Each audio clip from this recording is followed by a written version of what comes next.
Bom dia a todos, queridos e queridas companheiros e companheiras de jornada rumo à luz, rumo à ascensão espiritual e planetária. Tudo bem com vocês, meus queridos, minhas queridas? Hoje é domingo, dia 29 de outubro de 2023 e nós vamos juntos aqui dar continuidade à nossa jornada de cura da criança interior através dos ensinamentos de um curso em milagres, né? Que alegria, que gratidão poder estar aqui com vocês mais uma vez, né? E já já eu vou explicar o motivo de eu estar falando isso. Começamos o nosso vídeo com a leitura do texto-chave das nossas lições, desse grupo de lições, que é a segunda vinda, né? Ainda não fiz o post no Instagram, mas prometo a vocês que vou fazer, tá bom? A segunda vinda de Cristo, que é tão certa quanto Deus, é apenas a correção de erros e a volta da sanidade. É parte da condição que restitui o que nunca foi perdido e reestabelece o que é para sempre e eternamente verdadeiro. É o convite para que o Verbo de Deus tome o lugar das ilusões.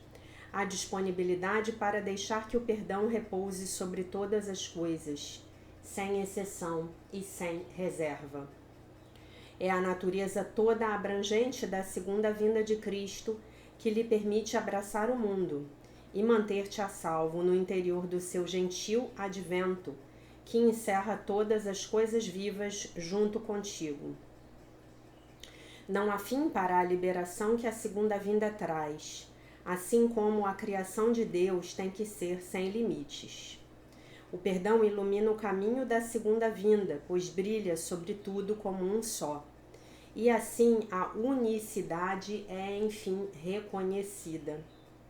A segunda vinda põe fim às lições que o Espírito Santo ensina, abrindo o caminho para o julgamento final, no qual o aprendizado termina num último sumário que se estenderá além de si mesmo e alcançará a Deus.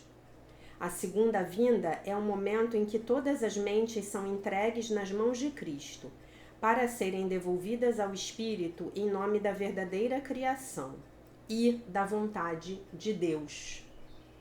A segunda vinda é o único evento no tempo que o próprio tempo não pode afetar.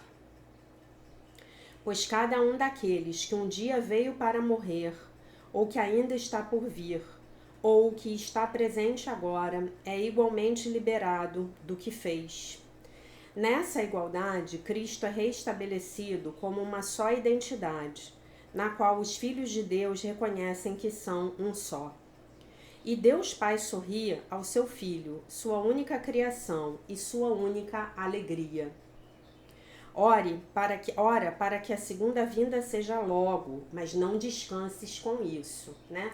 Aqui Jesus ele está nos exortando a fazermos a nossa parte, né? Porque não adianta nada eu ficar orando e pedindo pela segunda vinda se eu não faço a minha parte no sentido de treinar minha mente para sempre se colocar alinhada com o sistema de pensamento do Espírito Santo, né? Para se alinhar, né? É meio aquilo, quando eu tô dirigindo e tô consultando lá o caminho pelo GPS, eventualmente eu vou me perder, vou perder uma entrada e tal. O que eu faço?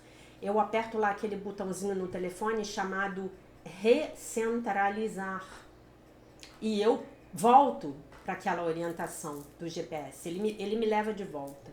Então é isso que nós temos que fazer todos os dias, né? Nós vamos efetivamente nos perder, nos esquecer, cair de volta no sistema de pensamento do ego, mas tudo bem, tá bom? Tá tudo certo, a gente volta. Escolhe novamente, irmão.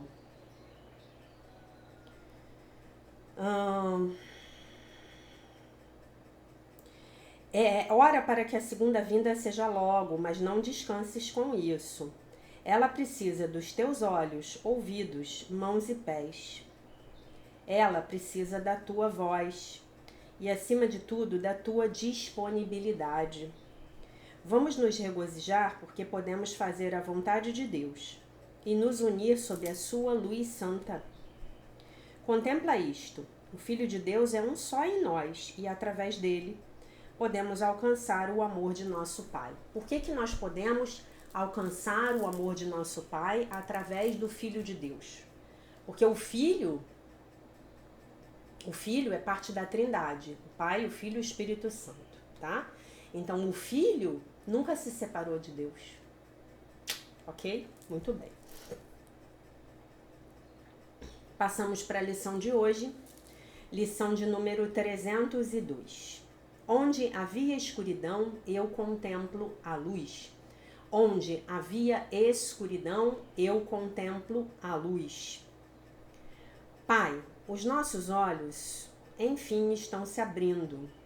O teu mundo santo nos espera, enquanto a nossa vista nos é, enfim, restituída e podemos ver.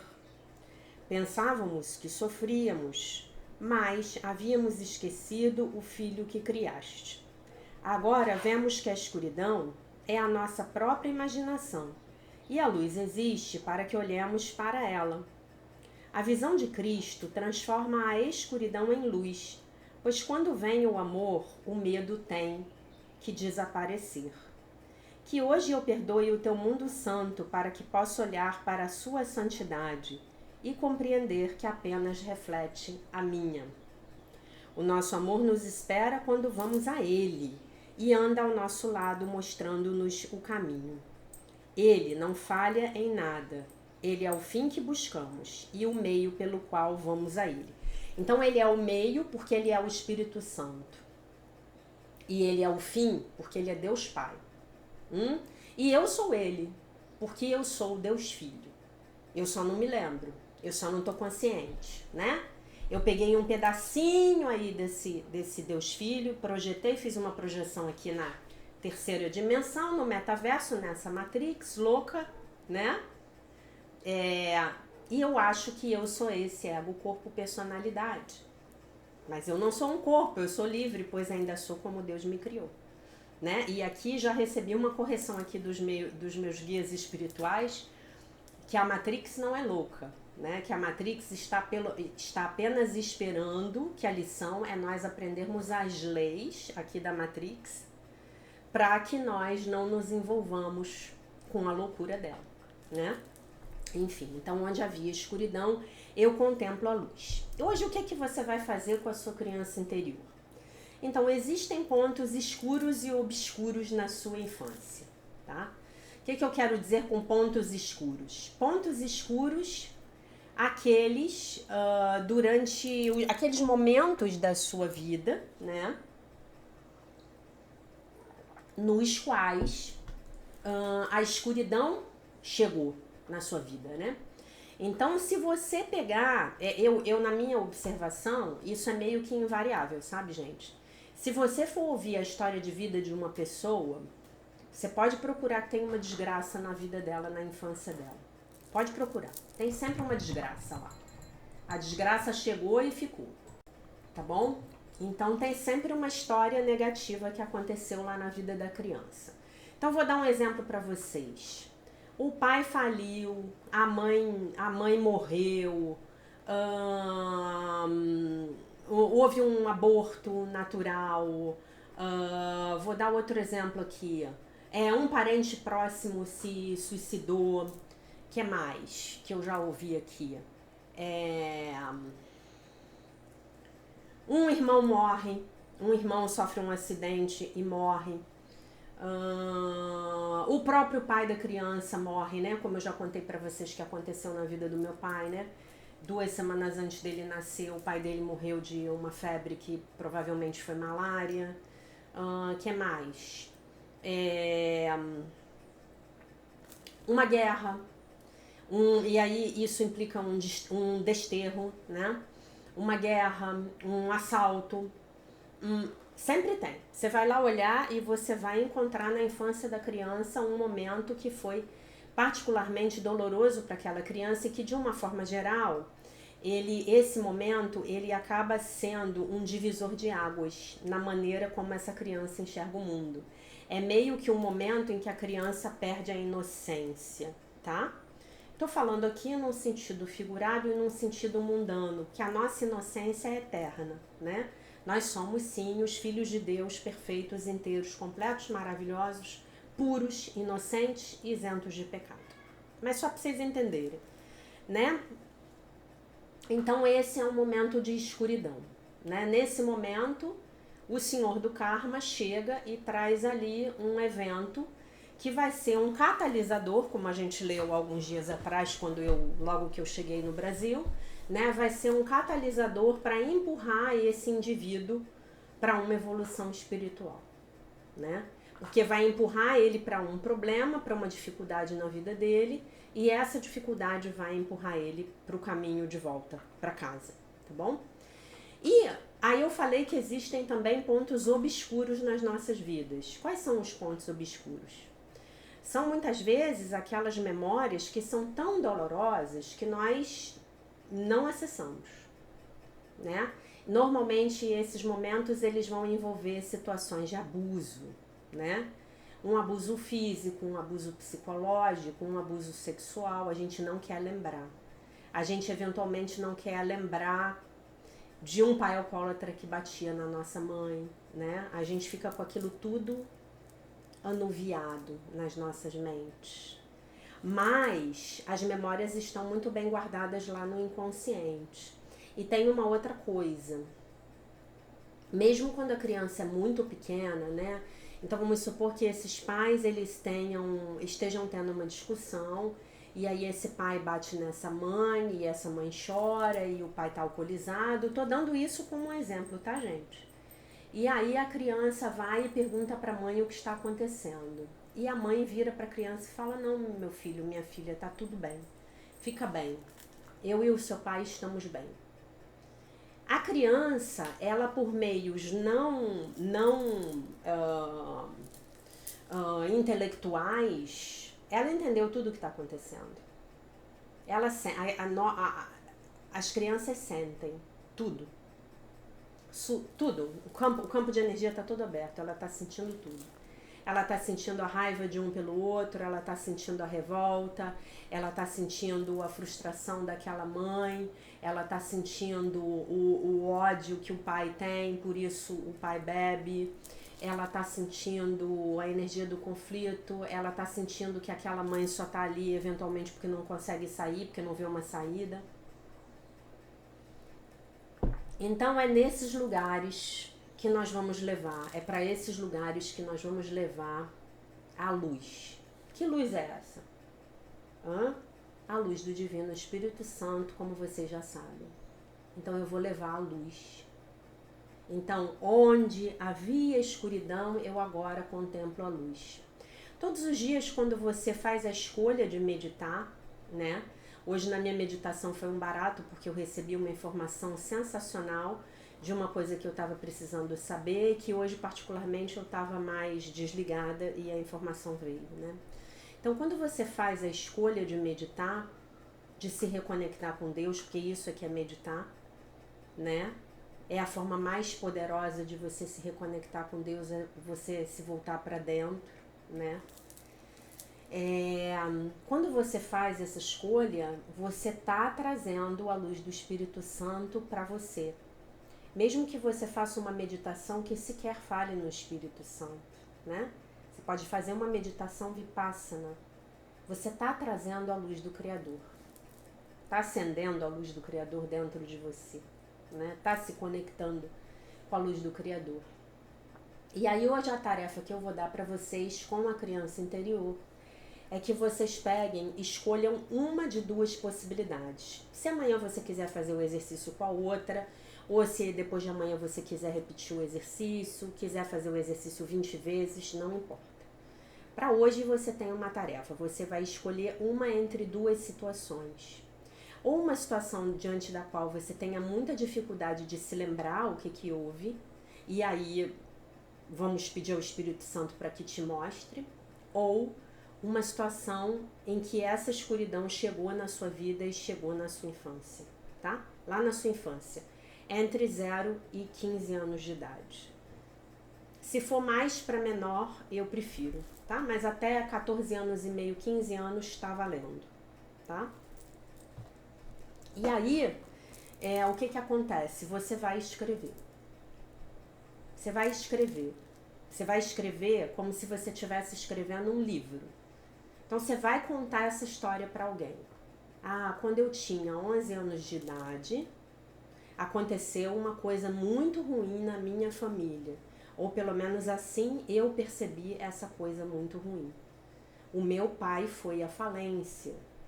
E a minha mãe ficou com muito ódio do meu pai porque ele não tomou as atitudes necessárias para resolver o problema. E blá, blá, blá, blá, blá, blá. Você vai escrever essa história. Você vai contar essa história. Tá? E você vai tentar contar essa história se conectando com o sentimento daquelas pessoas que estavam envolvidas, né? Então eu dei um exemplo aqui de um pai que foi à falência, né? E uma mãe que ficou frustrada. Então você vai botar, minha mãe ficou com muita raiva. Ah, Jaque, mas eu não sei se ela ficou com muita raiva. Você não sabe, mas foi o que você percebeu. Então tá valendo pra você. Então você vai escrever, a minha mãe ficou com muita raiva. Mas o meu pai era um homem muito orgulhoso, e então ele nunca ia admitir que estava errado, portanto ele não fez nada e deixou o assunto para lá. Você vai botar a sua impressão, tá? Você vai botar a sua impressão, você vai validar a percepção da sua criança interior. Muito bem. Talvez você precise de 10 páginas para escrever isso, tá? Se você for como eu, sou uma pessoa prolixa, você talvez precise de 10 páginas. Então eu preciso que você tome o seu tempo e faça com umas 10 páginas, tá? Depois que você escrever, você vai escrever lá embaixo: eu entrego nas tuas mãos, meu divino Espírito Santo, todas essas memórias, todas essas lembranças, peço pelo milagre, peço pela cura da minha mente. Por favor, utilize essa situação para os teus propósitos e não para os meus. Muito obrigada. Um beijo, Jaqueline. Pronto.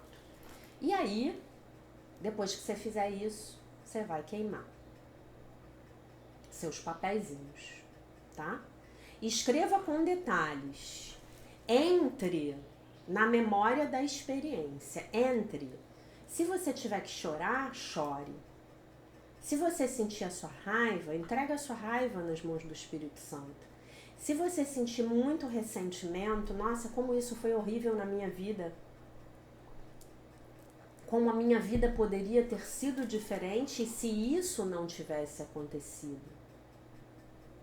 Entregue esse ressentimento nas mãos do Divino Espírito Santo, tá bom? E aí depois você queima tudo. Essa é a sua tarefa para o dia de hoje. Onde havia escuridão, eu contemplo a luz. Então, quando a gente pede ao Divino Espírito Santo que dê um propósito para aquela experiência nas nossas vidas, ou melhor, falar de um jeito mais correto, que nos dê o propósito dele, Espírito Santo, para aquela experiência, então aquilo deixa de ser uma pedra no seu sapato e passa a ser um trampolim na sua vida, porque você vai poder crescer a partir daquela experiência, tá? Então, por exemplo, eu tinha uma amiga que ela, há um tempo atrás, que o pai dela era dependente químico, né? Então, assim, ela me contou histórias da vida dela, nossa, que eu fiquei com muita compaixão dela, né? E esse pai, inclusive, ele acabou morrendo cedo, justamente por conta da dependência química dele, né? Então, ela contava as coisas que aconteceram quando ela era pequena. O pai não dava dinheiro para a mãe sustentar a casa, comprar as coisas, né? Muita briga, muita dor, muito conflito, né? Porque olha só, são duas pessoas que estão completamente imersas no sistema de pensamento do ego, né? Uma pessoa que está se drogando, né? E uma pessoa que está ali testemunhando a pessoa que ela ama se drogando e tentando de forma equivocada controlar o outro. Mas essa pessoa está desesperada. E a pessoa que se droga, ela está desesperada, porque senão ela não estaria se drogando. Ela está com um desespero muito grande dentro dela. E esse desespero, o conteúdo mental dela, o que acontece dentro da mente dessa pessoa é intolerável. Então ela precisa se drogar, ou ela precisa beber, né? A Marianne Williamson, ela tem uma... Eu não me lembro qual é o livro, em qual livro ela fala disso, né? Mas ela fala um negócio muito legal. Ela fala assim, a Marianne hoje eu acho que ela deve estar com 70 anos, por aí. E ela fala que quando ela cresceu, quando ela era pequena, que ela foi parte da geração do copo. E o que era a geração do copo? A geração do copo eram os filhos daquelas famílias nas quais o homem saía para trabalhar, a mãe ficava em casa cuidando do lar, né? E quando o homem chegava em casa, a primeira coisa que ele fazia era tomar uma dose de álcool, né? Um vinho, uma dose de uísque, uma dose de vodka, de conhaque. Olha só, quem estiver se identificando com isso aqui, preste atenção, tá? Essa pessoa não era alcoólatra, tá? O pai dela não era alcoólatra, não. Mas ela fala um negócio que eu acho sensacional. Ela fala assim: o meu pai chegava em casa e ele ia e tomava a bebida dele, né? Tomava o uísque dele, acho que era o uísque que ele tomava. E isso garantia, olha o que ela fala, olha que sensacional, gente. Ela fala assim, e isso garantia que ele estaria inacessível emocionalmente para a esposa e para os filhos. Então, o que esse homem fazia? O que esses homens fizeram? Tantos e tantos outros fazem no dia de hoje, né? O sistema de pensamento do ego está tão forte, a voz do ego dentro da mente desses homens é tão forte, tão forte, tão forte, que quando ele chega na casa dele, que em teoria é um ambiente onde ele vai ter acesso ao amor, ao acolhimento,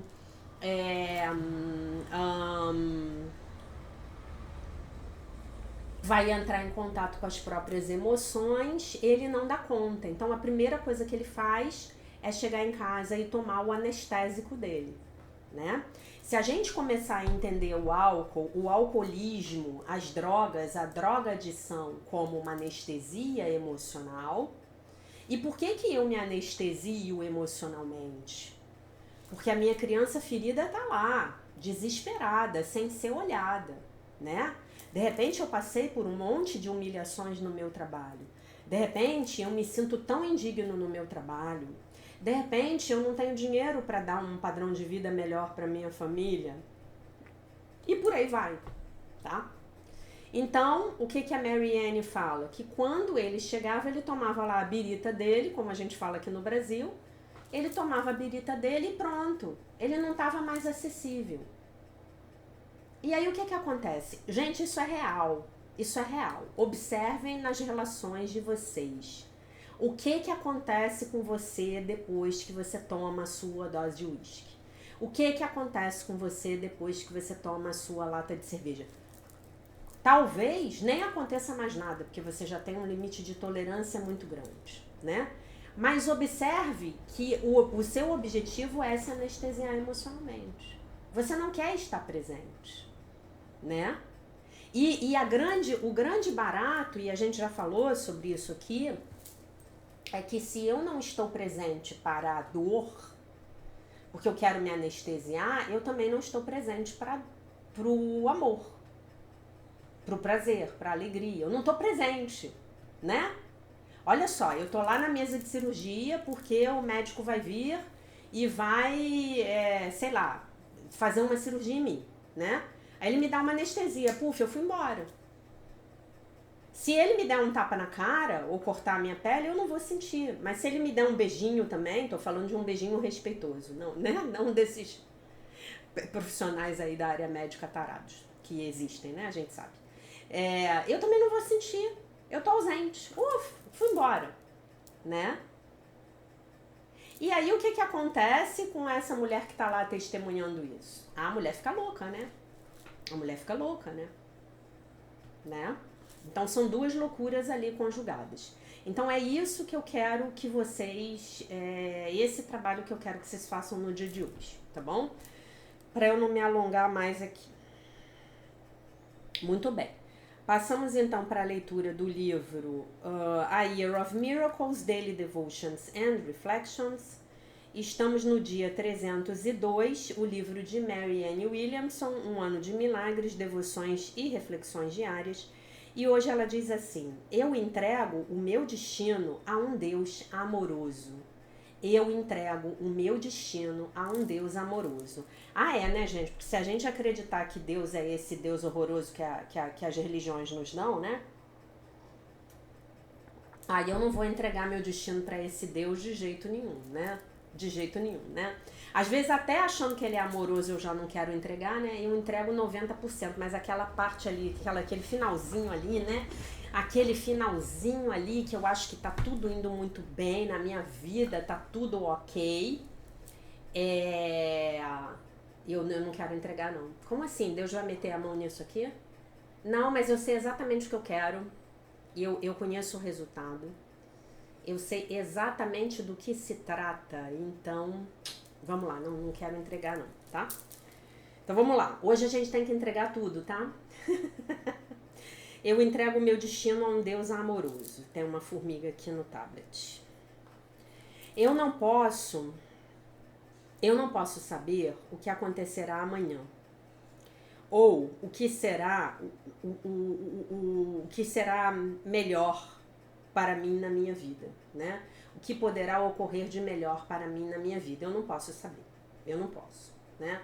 Só quem tem essas respostas verdadeiramente é o Espírito Santo, porque o ego continua lá vendo a vida através do buraco da fechadura, certo? Eu não vou tentar controlar o meu destino. Será que a gente consegue abrir mão disso? Aliás, não é nem abrir mão disso, né? É abrir mão da ilusão disso, porque eu não posso controlar o meu destino. Mas o meu ego acha, ele tem a fantasia, né, de que ele pode controlar. Eu entrego o meu futuro nas mãos de Deus. Eu não preciso me esforçar para fazer com que as coisas aconteçam. Eu não preciso planejar como a minha vida irá se desdobrar. Eu preciso apenas responder ao convite de cada momento e comparecer incompletos, excelência e amor.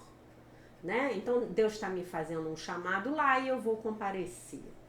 Estou aqui, Deus, né? Jesus Cristo, Jesus Cristo, Jesus Cristo, eu estou aqui. Adoro essa música, ainda que eu ache o nosso companheiro amado cantor Roberto Carlos um bocado brega, né? Mas eu adoro esta música.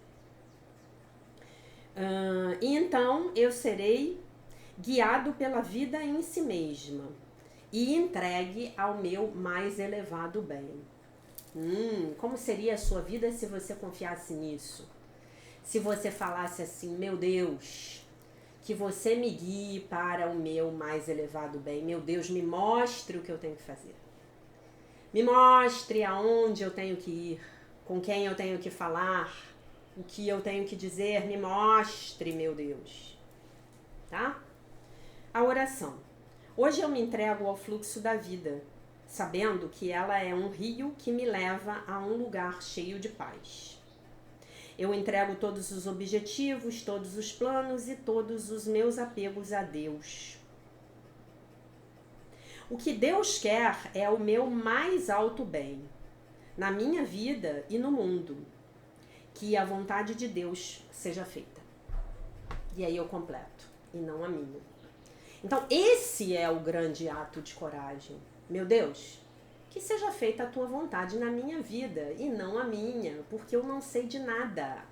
Eu penso que sei, mas na verdade eu não sei de nada, meu Deus. Por favor, me lembre todos os dias que você está no comando. Eu quero navegar no banco do carona. Eu quero me entregar às orientações do GPS divino. Muito bem, muito bem, muito bem. Então este é o seu desafio também para o dia de hoje. Né? Entregar a sua vida, entregar a sua vontade, entregar aquela sua obstinação, né? Nas mãos de Deus. Falar assim, meu Deus, eu entrego essa situação nas tuas mãos. Eu vou contar uma coisa para vocês absurda que aconteceu comigo, sobre a qual tomei conhecimento ontem. Eu contei para vocês aqui ao longo desse último ano, 1 ano e meio, que eu tinha um vizinho aqui no prédio que dá de fundos pro meu prédio, e esse vizinho ficava gritando. né? E eu comecei a fazer uma coisa, né? Vocês vejam como é a professora de vocês. A cada vez que esse indivíduo começava a gritar, e eram vários tipos de momentos que ele tinha, tá?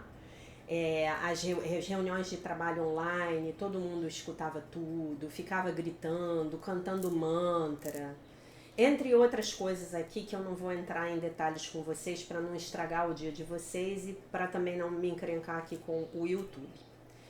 E aí, eu de uns tempos para cá, de talvez uns 6 meses para cá, eu comecei a fazer o seguinte. No momento em que ele começava a gritar, eu pegava o meu telefone celular, botava na janela do banheiro, próxima à janela dele, botava a sutra para ele escutar. A sutra sagrada é chuva de néctar da verdade. Vocês lembram que eu contei isso para vocês? Eu acho que eu cheguei a contar. Então eu comecei a mandar energia positiva para esse indivíduo. E eu comecei a observar, no início não, mas eu comecei a observar que talvez depois de 1 mês, 2 meses eu fazendo isso quando eu estava em casa, né? Porque eu saio para trabalhar também, minha casa fica vazia porque eu moro sozinha. Eu comecei a observar que ele começou a parar de gritar muito rápido. Então eu botava sutra, tipo 5, 10 minutos depois ele parava de gritar. O que eu depreendi dessa situação? Eu falei assim, esse moço ele deve estar com um obsessor espiritual. Porque ele começa a ouvir um texto sagrado e a sutra é muito forte, tá? A sutra é muito forte. Hoje, inclusive, já ouvi minha sutra, já rezei minha sutra. E a sutra tá fazendo com que esse obsessor vá passear no parque, né? Eu comecei a observar isso. Bom, aí quando foi ontem, tocou um vizinho aqui no meu apartamento para me avisar que um galho da nossa árvore caiu, teve uma chuva muito forte aqui na quinta-feira, o galho quebrou e caiu dentro do apartamento dele e ele veio pedir pra gente resolver e tal. E aí eu virei, ele falou, olha, eu sou do endereço tal. Aí eu falei assim, será que você teria como me passar o telefone do síndico? Porque eu tô com um problema com um vizinho seu que fica gritando. E eu sabia que não era ele, porque a voz é muito característica e a voz era completamente diferente, né? Aí ele virou e falou assim, você tá falando do seu fulano? Aí eu falei assim, é esse. Porque eu já tinha ido lá e já sabia qual era o nome do vizinho. Há um tempo atrás, tipo 1 ano atrás, eu fui lá reclamar. E aí ele falou assim, olha, se mudou essa semana. Aí eu falei assim, se mudou. Tomei conhecimento de que se mudou. Ah, tá bom, obrigada. Ah, você ouvia também? Eu ouvia também, mas acho que talvez por acústica na minha casa não incomodava tanto, mas você fica tranquila porque se mudou. É isso, gente. É isso. Me parece que no momento em que eu comecei a enviar as minhas ondas de compaixão para aquela pessoa, né? Ficou muito claro para mim que essa pessoa, para mim assim, ficou muito claro que essa pessoa tinha um obsessor espiritual, né? Porque se você tá na sua... Em primeiro lugar, que era muito claro que ele não estava de posse de um centramento mental. Ele parecia estar muito alterado, né? E se eu tô bem e uma pessoa bota uma sutra sagrada para eu ouvir, eu vou continuar fazendo minhas coisas. Ou então eu vou lá na campainha da pessoa e falar, olha, tá alto, você pode diminuir? Então, assim, ficou muito claro para mim que o caso desse indivíduo era uma obsessão espiritual. Então, eu não sei se a sutra ajudou ele a sair disso, espero que tenha ajudado, ou se a sutra foi tão insuportável, tão insuportável, tão insuportável para o obsessor dele, que eventualmente falou para ele que ele tinha que mudar de casa e ele mudou de casa, né? Eu não sei, inclusive porque como os telefonemas dele, as videoconferências dele eram todas em voz muito alta, eu escutei ele falando que ele estava renovando o contrato de locação dele e que ele estava tentando ajudar 2 amigos a virem morar no prédio também. E eu já estava me benzendo, né? Você quer vir aqui, meu filho? Você quer? Hein?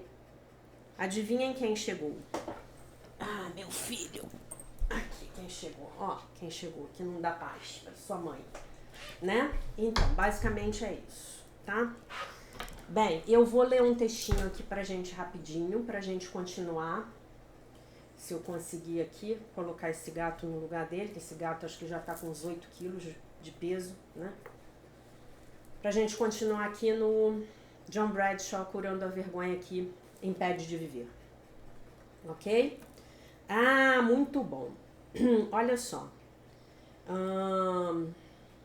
A gente ontem falou sobre buscar alcançar o poder e o controle, né? Estamos no texto que fala os estilos caracterológicos da ausência de vergonha.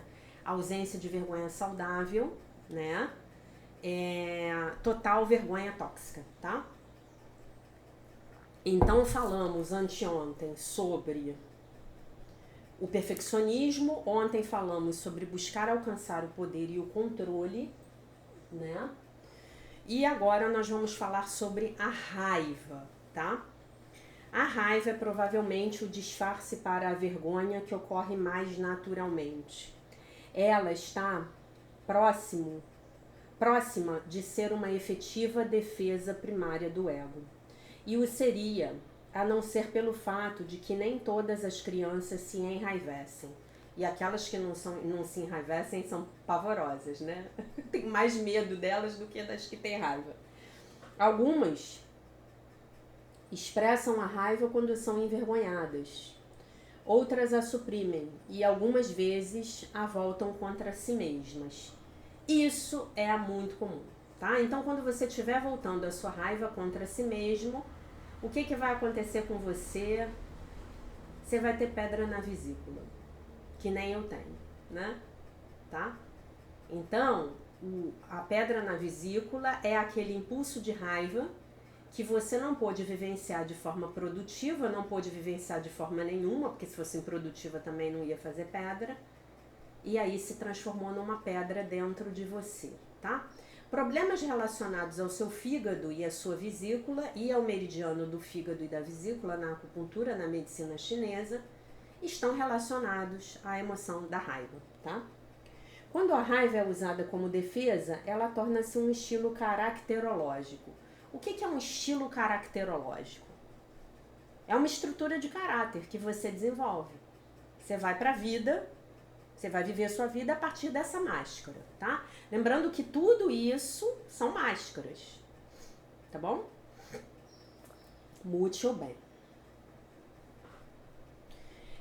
A raiva protege de duas maneiras, mantendo os outros à distância ou transferindo a vergonha para eles. As pessoas que refrearam a raiva frequentemente se tornam amargas e sarcásticas, e não é agradável estar com elas. Então você já pegou aquela pessoa amargurada, que reclama da vida o tempo todo, que está sempre se queixando, que está se vitimizando, que a culpa da vida dela não dá certo, nunca ter dado certo, é sempre do outro, é do governo, é do ex-marido, é da ex-mulher, é dos filhos que são os exploradores, é dos pais, né? Então, essa pessoa tá cheia de raiva mal resolvida.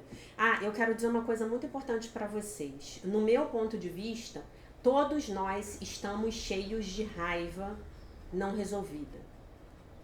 Para alguns isso é mais visível, para outros isso está mais oculto, mas todos nós temos muita raiva, tá? Embora a raiva, quando expressada como hostilidade ou amargura, tenha tido originalmente a intenção de proteger o eu contra outras experiências de vergonha, ela também se torna internalizada. Torna-se uma maneira de ser, em vez de um sentimento, entre outros. Então você se torna uma pessoa raivosa, né? Você se torna uma pessoa que você está sempre num estado de raiva crônico.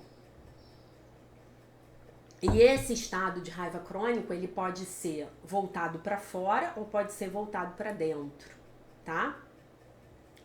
Tá bom? A depressão é uma forma de você ter essa sua raiva voltada para você mesma, para você mesmo, tá? Nos homens, de um modo geral para os homens, é mais fácil vivenciar e experienciar a raiva. A raiva é um sentimento que é permitido para os homens, né? Para as mulheres não. Para as mulheres, não. Quando você começa a muitas vezes se colocar em função da sua raiva, você rapidamente é chamada de histérica, não é mesmo? E provavelmente está histérica mesmo, tá? Provavelmente está mesmo, e aí tudo bem, qual o problema? Vamos lidar com as nossas raivas, tá bom? A raiva internalizada fomenta uma profunda amargura dentro do eu, tá? Então, olha só, a raiva, ela fermenta, fermenta, fermenta e vira ressentimento. Ela apodrece. Para falar um termo aí que vocês vão entender melhor. Apodrece. A raiva não vivenciada, imagine que as suas emoções são um rio, tá? Então você precisa que a água nesse rio flua. Seja a tristeza, seja a raiva, seja o próprio medo, né? E aí esse rio não consegue fluir porque ele está cheio de obstáculos. E que obstáculos são esses? São todas as minhas crenças sociais a respeito da vivência da minha raiva. Ah, uma menina bonita como você não pode ficar com raiva. Olha só, você tem que se elevar em relação a isso. Você tem que se colocar acima disso. Você não pode sentir raiva, mas você tá morrendo de raiva. Você tá. Você quer matar aquela pessoa, você quer esganar, apertar o pescocinho daquela pessoa, né? E é muito curioso, né? É muito curioso. Essa coisa da raiva pra mim deixa eu acabar de ler, depois eu falo da minha experiência. A raiva internalizada fomenta uma profunda amargura dentro do eu. A amargura destrói o eu com a sua visão míope e sua busca de negatividade. A raiva com frequência se intensifica e se transforma em ódio. Perfeito, perfeito. Então a pedra, qualquer pedra dentro de você, ela já é ódio, tá? Ela não é nem mais a raiva, ela já virou, já é um ódio, já se condensou, já se cristalizou. É um ódio, você não conseguiu lidar com isso de uma forma saudável. Ah, e não tem nada para fazer? Tem um monte de coisas para fazer, né? Eu faço várias delas, né?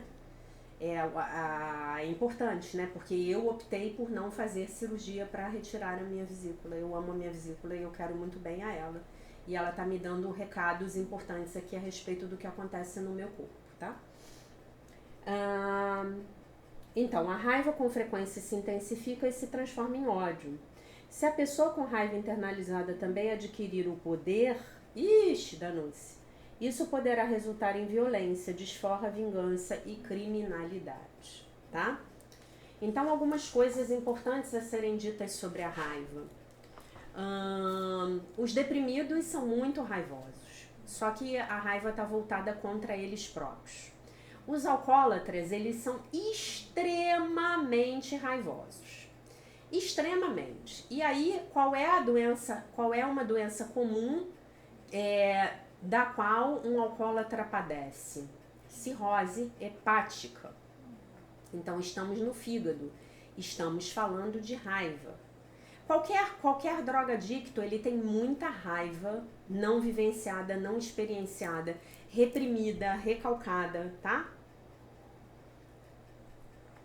E não se engane, às vezes aquela pessoa mais calma que você conhecer é a que tem mais raiva reprimida. Eu, por exemplo, conheço mulheres que são aparentemente muito calmas, muito tranquilas, que vivem a vida aparentemente muito bem e que estão cheias de pedras na vesícula. Então, se você tá com pedra na sua vesícula, com problema no seu fígado, você tá com raiva, tá? Não tem jeito, não tem jeito. Outro sintoma de raiva físico fortíssimo, qualquer tipo de inflamação no seu corpo. Acne, já contei pra vocês que eu no início, lá no início, chegando no final dos meus 20 anos, início dos 30 anos, eu tive uma acne violenta, né? Violenta, a cara cheia de espinha, eu tenho minhas cicatrizes de acne aqui até hoje, né? Então, muita raiva, muita raiva. E a acne tem a ver com você ter raiva e não estar conseguindo estabelecer os seus limites, porque a sua pele é a sua fronteira, tá? E outra coisa que eu queria falar para vocês. Muitas vezes isso vai acontecer com vocês, isso aconteceu comigo durante a minha vida.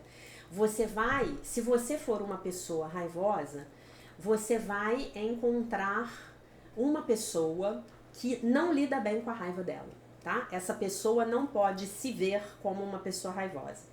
Normalmente essa pessoa, ela tem uma autoimagem de que ela é perfeita, de que ela é uma santa, de que ela não se aborrece, de que ela é muito boa. Sabe aquelas pessoas muito boas? Nossa, essa pessoa é tão boa. Gente, eu tenho pavor disso. Quando eu ouço alguém falar isso, nossa, essa pessoa é tão boa, meu Deus, tão boa. Eu já fico com pânico, né? Não, essa pessoa é excelente, é uma pessoa muito boa, essa pessoa é uma santa. Então o que essa pessoa está reprimindo? Para essa pessoa ser uma santa só tem um jeito. Ela está reprimindo a sombra dela com muita força, tá? Porque olha só, não é, já falei isso para vocês 1000 vezes, vou falar pela 1001ª. Não é porque eu tô aqui ensinando, tentando ensinar para vocês, transmitir para vocês os parcos conhecimentos que eu tenho de um curso em milagres, e digo parcos porque eu não sei nem 1% do que esse livro, do que Jesus tenta ensinar nesse livro, tá? Por isso que eu tô dizendo parcos. Não é aqui dar uma de falsa modesta, não. É porque o que esse livro ensina é monstruoso, eu não consigo apreender nem 1% com a minha mentezinha de terceira dimensão, né? É como se eu estivesse aqui aprendendo a falar árabe e tentando ensinar para vocês o beabá da língua árabe, né? Vocês já viram os símbolos do árabe, né? Pontinho, aqueles rosnadinhos, né? Que a gente não faz ideia nem do que o cara tá lá falando. Então, não é por isso que eu sou santa, que eu me iluminei. De jeito nenhum, né? Aliás, eu tô para conhecer a pessoa mais falha do que eu mesma, tá? Como boa virginiana que sou, tenho muita consciência das minhas limitações, das minhas falhas, né? Muita consciência disso. Então, o que acontece com a pessoa raivosa? Normalmente ela vai atrair essa pessoa que é a santinha, né? E essa pessoa que é a santinha, ela vai ficar espetando a pessoa raivosa. Espetando para a pessoa raivosa perder o controle. E por que essa pessoa santinha faz isso? Porque essa pessoa santinha, ela precisa de um conflito para ela se sentir bem. Mas ela não pode dar início ao conflito porque ela iria ela iria se chocar com a própria autoimagem idealizada que ela tem de si mesma. Então ela faz um raivoso perder a paciência, dá um ataque, tem uma briga, tem um conflito, ela fica tranquila, aquela energia emocional dela foi para fora, de alguma maneira louca, mas foi. E quando as pessoas de fora chegam, ela pode dizer, foi a fulana que começou, eu sou uma vítima, entendeu? Mas na verdade aquela pessoa, ela tá ali te arreliando o tempo inteiro, para você perder o controle. Enquanto você não aprender a lidar com a sua raiva, você vai cair nas armadilhas do mundo. Porque essa raiva está dentro de você, ela vai ter que sair de alguma maneira. Vocês estão de acordo? Estão pegando aqui a ideia? Tá? Então isso é importante que vocês tenham em mente também. Para fechar o vídeo, tem uma outra coisa sobre a raiva que eu quero muito contar para vocês, que é muito importante. A Alexandra Solnado, que eu gosto muito, já indiquei aqui o trabalho dela para vocês, ela é uma autora portuguesa que canaliza Jesus. A Alexandra diz que Jesus falou para ela que a raiva é, na verdade, uma tristeza muito profunda que você não quer vivenciar. Por quê? Porque na tristeza você tem o sentimento de impotência. E na raiva você tem a ilusão da potência. Com a raiva você vai para a vida. Né? Muitas vezes isso é ilusório, mas muitas vezes é real também. Com a raiva a gente vai para a vida. A raiva traz coragem, a raiva traz realização, a raiva traz um poder. Né? Quantas vezes as pessoas já vieram dizer para mim coisas que eu fiquei morrendo de raiva e aquilo ali me fez eu me obrigar a sair da minha zona de conforto. Porque também tem isso, né? Então eu tenho a vergonha saudável, eu tenho a vergonha tóxica. Eu tenho a raiva saudável, eu tenho a raiva tóxica. Eu tenho a culpa saudável e eu tenho a culpa tóxica. Porque olha só, se eu fizer mal a alguém e eu não me sentir culpada e eu não procurar uma reparação, eu não for lá me responsabilizar, quem sou eu? Não é? Tá? Então, olhem para as raivas de vocês. Se você tiver problemas físicos envolvendo o seu fígado, sua vesícula biliar, sua visão, que também é governada pelo meridiano aí do fígado, pelas energias do fígado e da vesícula biliar, né? O próprio entorse do meu pé, eu já contei para vocês que é um reflexo do problema do fígado, né? Então, se você tiver esses problemas físicos, então, mais atenção, a depressão, né? Na depressão, todas as suas energias, todas essas emoções densas que você não projetou, elas estão voltadas contra você. Você é o seu inimigo na depressão, né? Então é importante que a gente veja e olhe para isso com compaixão, tá? Claro que o assunto continua sendo entre você e Deus e o seu terapeuta, tá? E eu quero fechar esse vídeo lendo um comentário aqui que eu amei, que eu acabei de receber. Amei e queria muito agradecer, tá? A Elisa Florenzano, que é uma aluna antiga, tá comigo aí, acho que desde 21, né? 2020, aliás. Não, 2021, quando eu comecei o canal, isso mesmo. Ela botou assim: você não imagina o bem que está fazendo para os seus alunos. Eu nunca tive tanta cumplicidade espiritual como tenho com você. Gratidão. Que bom, Elisa. Um beijo. Que bom. É bom saber que eu tô ajudando. Aí a Cecília Gege, que eu amo, ela escreve: esse curso é de assombrar. Nunca vi nada igual na minha vida. A conta bate, a conta fecha. Exatamente. Jesus não deixa pontas soltas. Afinal de contas, né, gente, não é qualquer um, é Jesus, né?